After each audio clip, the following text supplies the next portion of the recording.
ಪಾಂಡವಪುರ ಕಸಬಾ ಕೃಷಿ ಪತ್ತಿನ ಸಹಕಾರ ಸಂಘದಲ್ಲಿ 7.08 ಕೋಟಿ ರು ವರೆಗೆ ಅವ್ಯವಹಾರ ನಡೆದಿರುವ ವಿಚಾರಕ್ಕೆ ಸಂಬಂಧಿಸಿದಂತೆ ಇದೀಗ ಸಿಐಡಿ ತನಿಖೆ ಚುರುಕುಗೊಂಡಿದ್ದು, ಕಚೇರಿಯ ದಾಖಲಾತಿಗಳನ್ನು ಸೀಜ್ ಮಾಡಿ ಸಿಐಡಿ ಕಚೇರಿಗೆ ರವಾನಿಸಲು ಸಿದ್ಧತೆಗಳು ನಡೆದಿದೆ.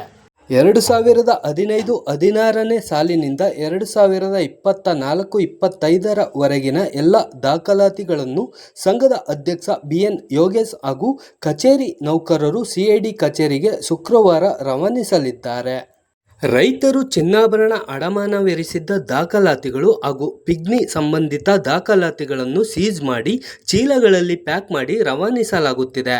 ಇದಕ್ಕಾಗಿ ಸಂಘದ ಕಚೇರಿ ನೌಕರರು ಅಧ್ಯಕ್ಷ BN ಯೋಗೇಶ್ ನೇತೃತ್ವದಲ್ಲಿ ಕಳೆದ ಹಲವು ದಿನಗಳಿಂದಲೂ ಎಲ್ಲ ದಾಖಲಾತಿಗಳನ್ನು ಸೀಜ್ ಮಾಡಿ ಗೋಣಿ ಚೀಲದಲ್ಲಿ ಪ್ಯಾಕ್ ಮಾಡಿ ಅವುಗಳಿಗೆ ಸಂಖ್ಯೆಗಳನ್ನು ನಮೂದಿಸಿದ್ದಾರೆ.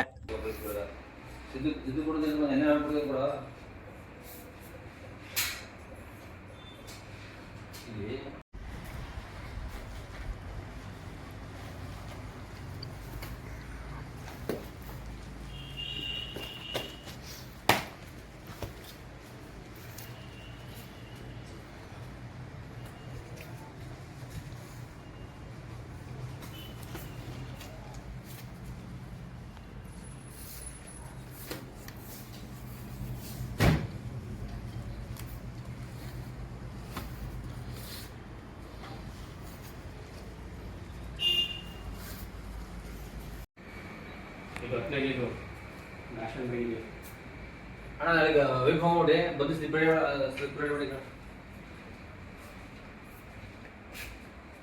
ಈ ಕೊಟ್ಟಿಗೆ ನಾವು ಕಡೆ ಎಲ್ಲೋ